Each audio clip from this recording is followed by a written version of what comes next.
Hello दोस्तों, फिर से स्वागत है आपका हमारे YouTube चैनल में, जहाँ पे हम भिन्न तरीके के एग्ज़ाम्स के बारे में पढ़ते हैं। उनमें से ही एक one of the most competitive exam जिसे हम सीटेट कहते हैं, उसके बारे में हम पढ़ाई कर रहे हैं अभी कुछ दिनों से। ये करीब करीब डेली MCQ हम लोग अपलोड करते हैं इस चैनल में। 30 MCQs डेली हम प्रैक्टिस करते हैं चाइल्ड डेवलपमेंट एंड पेडागोजी का। तो इसी तरीके से हमने पिछले जितने भी वीडियोस थे उसमें हमने करीब 5 टॉपिक ऑलरेडी ख़त्म कर चुके हैं। अभी आज का जो टॉपिक है वो छठा टॉपिक है और इसमें आज हम पढ़ेंगे concept of inclusive education and understanding children with special needs. So शुरू करते हैं। तो इस PDF का अगर आप लोगों को किसी को चाहिए तो आप मुझे कमेंट सेक्शन में कमेंट कर सकते हैं, तो मैं आप लोगों को डायरेक्ट लिंक दे दूंगा जिससे आप लोग इस PDF को अपने डिवाइस में डाउनलोड कर सकेंगे। तो चलिए शुरू करते हैं। जो चाइल्ड डेवलपमेंट पेडागोजी के अंदर आज हम लोग छठा टॉपिक जिसका नाम है concept of inclusive education and understanding children with special needs. Alright guys, तो चलिए शुरू करते हैं। तो हमारा पहला क्वेश्चन है inclusive education aim to. Inclusive education जो है वो एम इनमें से निम्नलिखित में से किसके तरफ ज्यादा झुकाव है? इंक्लूसिव एजुकेशन का क्या एम है? तो ऑप्शन है separate children with special needs into special schools, integrate all children into the same classroom with appropriate support, provide education only to children without disabilities, focus only on academic excellence। इनमें से क्या होगा? Option number B is the correct answer. तो option number B क्या है? integrate all children into the same classroom with appropriate support। Inclusive education का मतलब है एक साथ सबका विकास, मतलब कि जितने भी बच्चे हैं उन सबको एक साथ एक क्लासरूम में बिठा के उनको सिखाना, इसे कहते हैं inclusive development of the children. Alright guys, तो एक्सप्लेनेशन मैंने आपको दे दी है, यही है inclusive education integrates all children into regular classroom with appropriate support। Next question, question number 2 है which of the following is considered a disability under inclusive education। इनमें से कौन सा ऑप्शन डिसेबिलिटी को प्रमाण करता है? इस इनमें से जितने भी ऑप्शन है उनमें से कौन सा डिसेबिलिटी को प्रमाणित करता है इंक्लूसिव एजुकेशन में? इनमें से जितने भी ऑप्शन में इनमें से कौन सा है? Option number A dyslexia, dyslexia. Option number B ADHD, physical. Number C physical impairment, all of the above. तो इसका आंसर है D, all of the above. देखिए ये तीनों जो प्रॉब्लम है ABCD, ये तीनों ही मानसिक परिस्थिति या फिर कुछ ऐसी रोगों के बारे में बोलता है जिससे बच्चों में प्रभाव होता है। डिसलेक्सिया के बारे में मुझे थोड़ा बहुत जितना मालूम है मैं आप लोगों को बता देता हूँ। ये एक ऐसा है, जैसे कि हम लोगों ने एक मूवी देखा था तारे ज़मीन पर, जिसमें आमिर खान में जो कैरेक्टर होता है, जो बच्चा होता है, वो पढ़ना तो चाहता है लेकिन पढ़ नहीं पाता, वो उच्चारण नहीं कर पाता। तो इसी टाइप की जो बीमारी है उसे हम लोग कहते हैं डिसलेक्सिया। ऑलराइट गाइस, पढ़ने लिखने का बीमारी इसे का एक तरीके से हम कह सकते हैं। तो आंसर नंबर डी है all of this are the problems. Alright, तो एक्सप्लेनेशन यही है। Question number 3, the term last restrictive environment RLE refers to। इनमें से जितने भी ऑप्शन है उनमें से लास्ट रेस्ट्रिक्टिव एनवायरनमेंट के बारे में कौन सा ऑप्शन सही तरीके से हमें बता रहा है या फिर एक्सप्लेन कर रहा है? तो करेक्ट आंसर बी है including a child with peers to the maximum extent possible. देखिए मैंने पीर के बारे में पहले भी बताया था। पीयर्स का मतलब क्या है? जो ग्रुप होता है, ग्रुप सराउंडिंग होता है, उसे पीर कहते हैं हम। ठीक है, जो आपके जैसे हैं, आप अपने ही एज के टाइप के बच्चों के साथ ही तो बात करेंगे ना, बड़ों के साथ बात करेंगे, लेकिन इसका मतलब ये नहीं कि आप उनके साथ उतना ज्यादा घुल मिल जाएंगे जितने आप अपने उम्र के बच्चों के साथ होंगे या फिर अपनी उम्र के दोस्तों के साथ होंगे। तो इसी के बारे में बोल रहा है। तो रेस्ट्रिक्टिव एनवायरनमेंट कौन सा ज्यादा एक्सप्लेन करता है इनमें से? Including a child with peers to the maximum extent possible. उसको अपने दोस्तों के साथ, अपने तरीके के लोगों के साथ छोड़ दो तो देखना वो सबसे ज्यादा मैक्सिमम एक्सटेंट पॉसिबल होगा। क्या होगा? डेवलपमेंट का। तो यही एक्सप्लेनेशन है। promotes learning with peers to maximum extent possible. Let's move on to question number 4. An individualized education program. Individualized education program क्या है निम्नलिखित में से ऑप्शन में से? तो ऑप्शन नंबर ए है fixed curriculum for all children, a special plan tailored to meet an individual child's learning needs, a list of disabilities, a punishment method. तो इसका आंसर है डी, a punishment method है. An individualized education program क्या है? एक punishment method है. क्यों? इसका एक्सप्लेनेशन है provide personalized education plan tailored to each children. देखिए, अगर आप ट्यूशन कराते हो और अगर आप इंडिविजुअली एक बच्चे को पढ़ा रहे हो तो देखना उसको मानसिक रूप से आप पाओगे कि वो ठीक से पढ़ नहीं पा रहा, वो ध्यान नहीं दे पा रहा. लेकिन उसी बच्चे को अगर आप और बच्चों के साथ मिला के पढ़ाओगे तो आप देखिएगा कि उस बच्चे में जो उत्साह है, पढ़ने का उत्साह है, वो बढ़ जाएगा क्योंकि उसके साथी भी उसके साथ होंगे. तो टाइम जो है वो सेव होगा रादर देन कंज्यूमिंग. एक चीज को समझाने में के लिए आपको जितना वक्त लगेगा इंडिविजुअल एक बच्चे को, सारे को मिला के समझाने में आपको उससे कम समय लगेगा. This is the fact, to be honest, यही होता है. तो एक बच्चे को अकेला पढ़ाना it's an kind of punishment, a punishment method होता है इसे. Question number 5. Which legislation in India promotes inclusive education. देखिए, ये थोड़ा सा लेजिस्लेशन के बारे में आ गया. तो ये बता दीजिए, सबको ही पता है व्हिच लेजिस्लेशन, इनमें से कौन सा लेजिस्लेटिव पार्ट है जो प्रमोट करता है इंक्लूसिव एजुकेशन को हमारे देश में. RTE act 2009, PWD act, PW physically weaker section के बारे में बोल रहा है, 1995 नेशनल ट्रस्ट एक्ट 1999, या फिर all of the above. Obviously all of the above भी होगा ना. RTE एक्ट मतलब क्या है? राइट टू एजुकेशन एक्ट होता है 2009. PWD एक्ट जो फिजिकली वीक सेक्शन है 1995, नेशनल ट्रस्ट एक्ट 1999, तीनों ही तो इसमें इस प्राविधान में आते हैं. Obviously the correct answer is D. Let's move on to question number 6. Which of the following is not a characteristics of child with dyslexia? इनमें से कौन सा कैरेक्टर नहीं है डिसलेक्सिया का? नॉट कहाँ है? रिमेंबर दिस वर्ड, नॉट कहाँ है? तो ऑप्शन नंबर ए है difficult reading, poor spelling, lack of intelligence, या फिर डिफिकल्ट विथ राइटिंग. तो ऑब्वियसली होगा difficult. Actually difficult with lack of intelligence कहाँ है? देखिए, अगर यहाँ पे और एक ऑप्शन होता ऑल ऑफ द अबव, तो ऑल ऑफ द अबव हम लोग कह सकते थे, बट लैक ऑफ इंटेलिजेंस में ही सब कुछ आ जाता है कि लिखने में भी प्रॉब्लम होगा, उसको समझने में भी प्रॉब्लम होगा. जैसे कि मैंने आपको पहले बताया था, ये जो रणछोड़ दास साहब, सॉरी मैं क्या कह रहा हूँ, वो जो तारे जमीन पे जो कैरेक्टर था, एग्जैक्टली उसी तरीके का प्रॉब्लम जो होता है उसी को हम डिसलेक्सिया या फिर डिसलेक्सिया कहते हैं. Alright guys. Question number 7. The role of special education includes.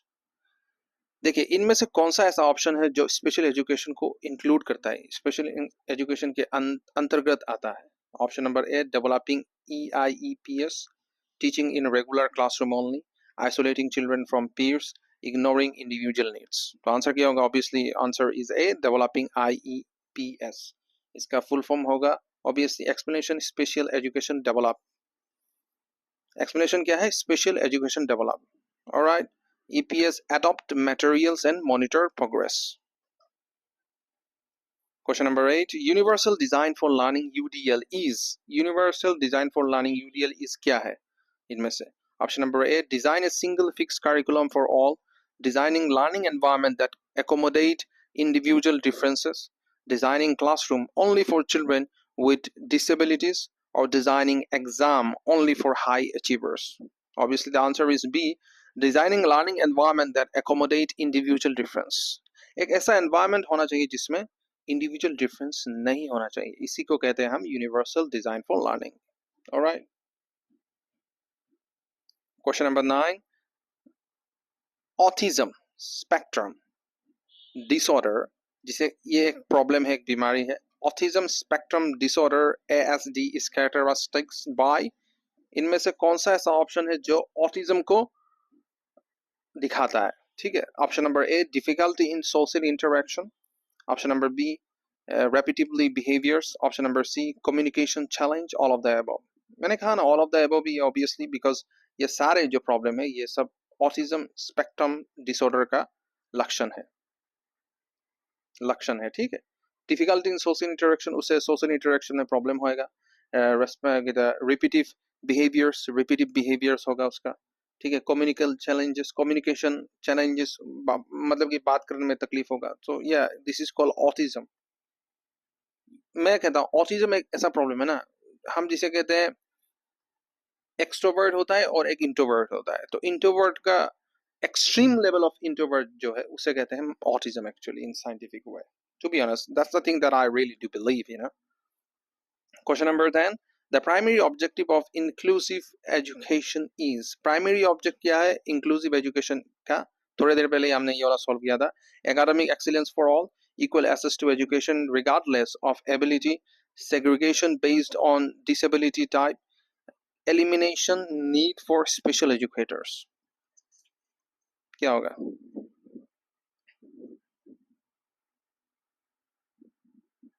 देखिए option number I think equal access to education regardless of ability, यही होना चाहिए। यस, यही है।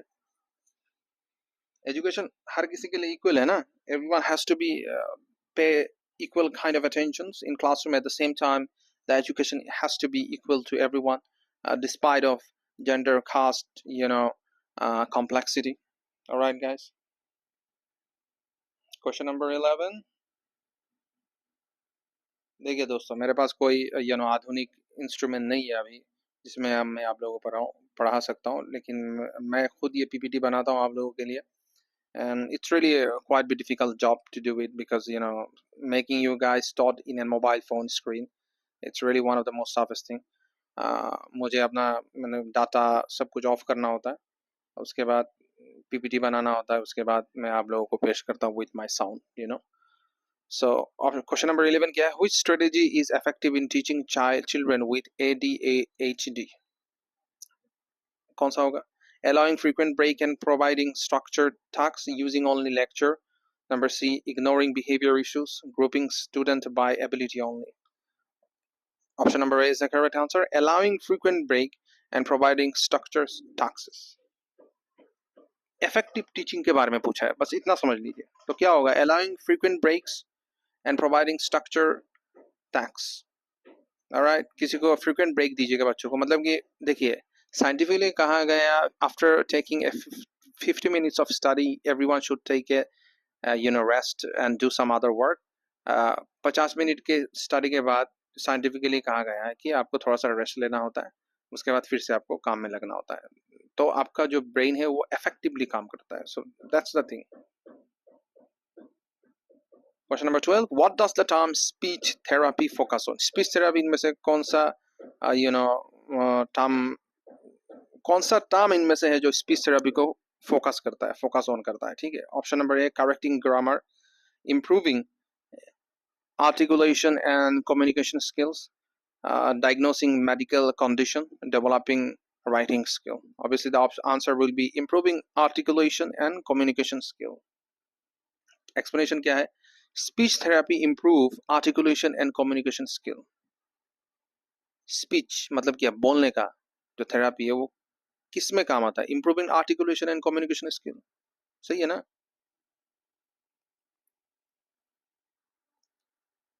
Question number 13, which of the following is an example of assistive technology? assistive technology इनमें से कौन सा है? pencil grips, screen reading software, adaptive keyboards, all of the above। I think all of the above will be the answer। assistive technology, assistive मतलब कि easily accessible, technology include screen reader and adaptive. ठीक है, तो ये सब कुछ easily accessible है ना, pencil grip, screen reading software, adaptive keyboards.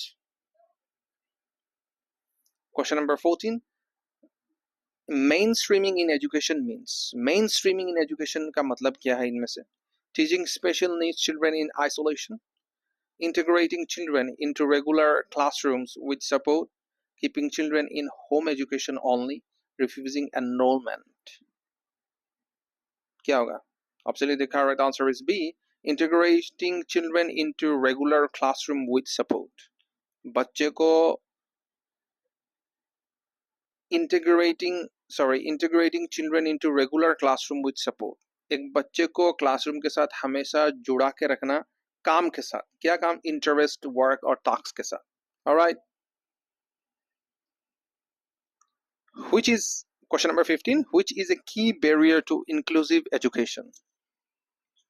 इनमें से कौन सा एक ऐसा चीज है जो बैरियर बनता है, रुकावट बनता है एजुकेशन में? Option number A, lack of trained teachers, high quote of inclusive materials, prejudice and social stigma, all of the above. all of the above सभी है ना। lack of trained teacher, हमारे यहाँ हमारे सोसाइटी में ट्रेन टीचर्स की कमियां हैं। High cost of inclusive materials, materials जो है पढ़ने लिखने का वो भी बहुत प्राइसफुल होता है। जैसे जैसे दिन बढ़ रहा है, एक एक बुक का प्राइस देखिएगा कितना बढ़ रहा है।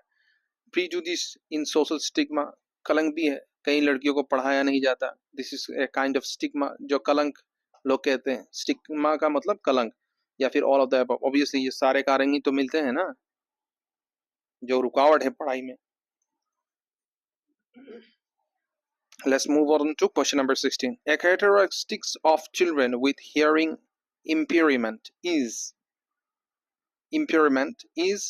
a characteristics of children with hearing impairment is क्या है? Difficult in seeing, सुनने में का जो प्रॉब्लम है क्या है? Difficulty in seeing, difficulty in socializing, number C hearing difficulty, all of the above. Obviously hearing के बारे में बोल रहा है तो hearing ही तो होगा ना, सुनने का प्रॉब्लम है, तो option number C is the correct answer, hearing difficulty. Let's move on to question number 17. Inclusion help children with special needs too. Inclusion किस तरीके से हेल्प करता है special need, children with special need, जो जिनको थोड़ा ज्यादा मतलब कि स्पेशल नीड होता है, थोड़ा ज्यादा देख रेख की जरूरत होता है, कैसे इंक्लूशन हेल्प करता है? Number A, learning to depend solely on teachers, क्या यही सही है कि पूरी तरीके से टीचर्स के ऊपर depend? Socialize, develop confidence and improve skills, only compete academically, focus only on therapy. इसका आंसर बी होगा, socialize, develop confidence and improve skill. देखिए एक बच्चे को सोशलाइज बनाना जरूरी होता है, means need to be make him little bit extrovert, develop confidence, उसके अंदर डेवलप भी करना पड़ता है कॉन्फिडेंस को, एंड उसका स्किल भी इनहांस करना पड़ता है। एक्सप्लेनेशन यही, inclusion build confidence, skills and social interaction. Question number 18. Which organization provides guidelines for inclusive education globally? इनमें से कौन सा organization है जो गाइडलाइन प्रोवाइड करता है inclusive education globally? ठीक है। Option number 1 UNESCO, option number 2 WHO World Health Organization, UNICEF, option number D all of the above. Obviously all सभी करते हैं इंक्लूसिव ग्रोथ को, इंक्लूसिव एजुकेशन को हर कोई करता है ना। UNESCO, WHO, UNICEF, UNESCO provide global guidance on inclusive education.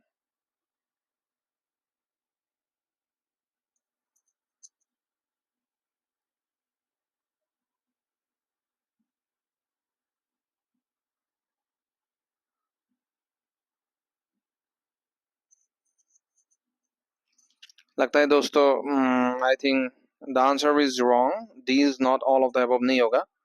I think it is the answer is going to be A. ठीक है, तो इसका आंसर क्या होगा मैं आप लोगों के लिए मार्क कर देता हूँ। शिट, स्क्रीन का कुछ हो गया issue, wait a minute guys. चलिए आप ठीक है, तो इसका आंसर होगा दोस्तों I think A. Alright, UNESCO होगा। ठीक है, होप यू रियली अंडरस्टैंड। तो फिर से मैं कह रहा हूँ इसका आंसर होगा A, UNESCO. Alright, let's move on to question number 19। तो क्वेश्चन नंबर 19 क्या है? which is not a purpose of assessment in inclusive education? इनमें से कौन सा नहीं है पर्पस असेसमेंट इंक्लूसिव ग्रोथ में, एजुकेशन में? ठीक है, option number 1 punish poor performance, identify strengths and needs, set achievable goals, guide teaching strategies। Answer क्या होगा? ए, punish poor performance। देखिए एक बच्चा जो है ना उसको अगर पहले स्टेज में गलती होता है, गलती नहीं होगा तो सीखेगा कैसे? और पनिशमेंट, अगर उसको मारने लगे, उसे पनिशमेंट देने लगे हर गलती की वजह से, तो it's not a part of education. तो यही कहा है, assessment identify strength, needs and guide teaching. ठीक है, not punishment. Question number 20, which of the following is a physical disability? इनमें से कौन सा है जो फिजिकल डिसेबिलिटी के बारे में बोलता है? Option A ADHD, dyslexia, cerebral palsy, autism. cerebral palsy ये ब्रेन का डिजीज है. डिसलेक्सिया के बारे में हमने पढ़ दिया, ADHD भी हमने पढ़ लिया, ऑटिज्म. तो इसमें से बताइए फिजिकल डिसेबिलिटी किस इनमें से कौन से बीमारी को कहा जाता है? I think C is the correct answer. Yes, cerebral palsy. Okay, जो एक ब्रेन का डिजीज होता है इज एन फिजिकल डिसेबिलिटी और डिसेबिलिटी होता है जो पोलियो टाइप का होता है. ठीक है. Question number 21, which method is most effective for children with intellectual disabilities? Intellectual disability में कौन सा चीज सबसे ज्यादा इफेक्टिव होता है निम्नलिखित ऑप्शन में से? Question number A option number A, repetition and practice, high speed teaching, ignoring their needs, using only lecture. The correct answer is A. Explanation, repetition and practice help children with intellectual disability. Alright, repetition and practice. देखिए, जितना repeat करेगा, जितना practice करेगा, उतना ज्यादा सीखेगा. That's the explanation. Alright, most effective होता है सीखने में. इसीलिए हमारे पापा लोग कहते हैं ना, जो भी पढ़ा है उसे लिख लो. मेरे पापा तो हर वक्त मुझे कहते हैं, बेटा जो पढ़ा है उसे लिख लो तो दिमाग के अंदर पूरी तरीके से सेट हो जाएगा. तो कभी कभार हम सुनते हैं, कभी कभार नहीं सुनते. ठीक है, तो चलता रहता है. तो यहाँ लेकिन ये बात बिल्कुल सही है, अगर कोई चीज आप पढ़े हो और उसे लिख लिया तो आपके जैसे आपने लिखा है वैसे ही आपके दिमाग के अंदर वो हमेशा के लिए पेस्ट हो जाएगा. So it is very important. What is the role of peer interaction in inclusive education? Peer के बारे में मैं कई वीडियो में बोल चुका हूँ, सॉरी पिछले 2-3 वीडियो में मैं बोल चुका हूँ. तो आप लोगों को बताए पीर के बारे में बताए. तो इसमें ये प्रश्न कहा है कि पीर किस तरीके से इन्फ्लुएंस करता है इंक्लूसिव एजुकेशन को? Number A, leads to bullying. Bullying का मतलब पता है ना? लीड्स टू बुलिंग का मतलब क्या है? Bullying, don't bully him. मतलब कि कॉलेज में बुलिंग करते हैं बच्चे सीनियर अपने जूनियर्स को, हमने देखा है कई दफा. मतलब कि चिढ़ाना हो गया, उसको ऐसा काम करवाना जो वो करना नहीं चाहता, ये सब होता है. रैगिंग को ही हम बुलिंग कहते हैं. ठीक है. Option number B, fosters understanding and social development, causes social isolation. Number D, reduces academic performance. कौन सा होगा? The answer is B, fosters understanding and social development. Peer interaction foster understanding and social development. Peer group संघ के साथ रहने में क्या होता है, लाभ क्या है? Foster understanding develop होता है, and social development, communication skills socially वो developed होता है. Question number 23.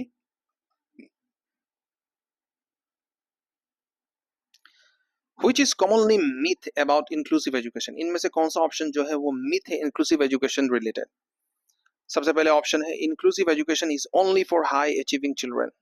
कुछ ऐसा है क्या? हाई अचीविंग चिल्ड्रन के लिए इंक्लूसिव ग्रोथ है, इंक्लूसिव एजुकेशन होता है. Inclusive education requires effort and resources. Inclusion benefit all childrens. All children can learn together. Obviously, the option A is correct. Inclusive education is only for high achieving children.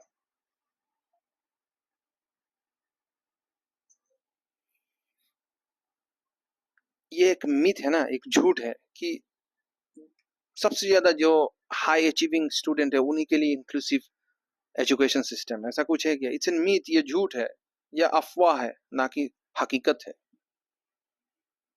सबके लिए समान है. So question number 24.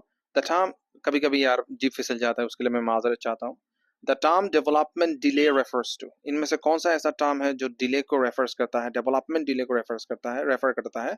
Option number 1, temporary delay in achieving milestones, permanent disability, fast learning, complete independence. Obviously A है, temporary delay in achieving milestone. Temporary delay है, कुछ कारण के वजह से हम लोग कुछ अचीव नहीं कर पाते, because we are slow to achieve it because of some circumstances that might really gonna happen in our life, so we need to be aware of that. Sorry for the English, guys. Question number 25, which is a major benefit of inclusive classroom? इनमें से कौन सा सबसे ज्यादा benefit है inclusive classroom related?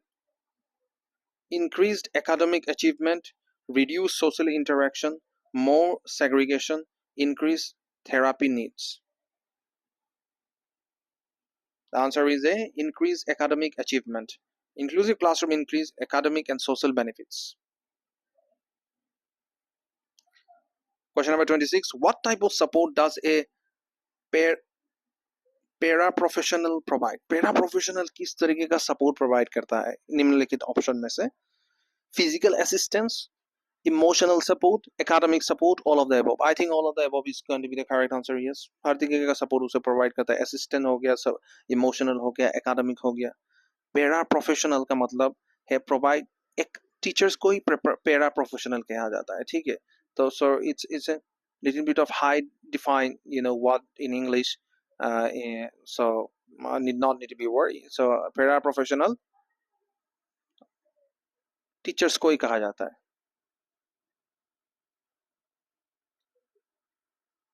Question number 27. Which of the following is not part of IEP process? Diagnosing the disability, develop IEP goals, punishment of the child, monitoring progress. I think answer is C. Punishment of the child कभी नहीं होगा. Process does not involve punishment. Question number 28. Which sense is primarily affected in visually impaired children? Visually impaired children को कौन सा primarily sense affect करता है? Number A, sight. Number B, hearing. Number C, touching. Number D, smell. अरे भाई ये सबको ही पता है, ठीक है. तो क्या होगा? Obviously sight ही होगा ना, उसको दिख नहीं रहा. Question number 29, guys. What is the main focus of occupational therapy? Occupational therapy का main focus क्या है? A, improving fine motor skill for daily tasks, teaching advanced math. Number C, developing language skill only. Number D, designing playground. The answer is A, improving fine motor skill for daily tasks. जिसे हम कहते हैं क्या? Occupational therapy. All right. So this is our last question. Question number 30. Which of the following is a common challenge for inclusive education? Inclusive education. इनमें से कौन सा common challenge है inclusive education को हासिल करने के लिए? ठीक है. ऑप्शन ए है lack of teacher training. Option B है adequate resources. ऑप्शन सी है high societal awareness. Option D है strong administrative support. I think guys all of these are the reason. All right, so ऐसा कुछ नहीं है. lack of teacher training,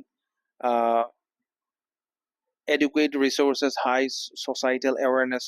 देखिए इस common challenge का है ना. sorry so common challenge क्या है?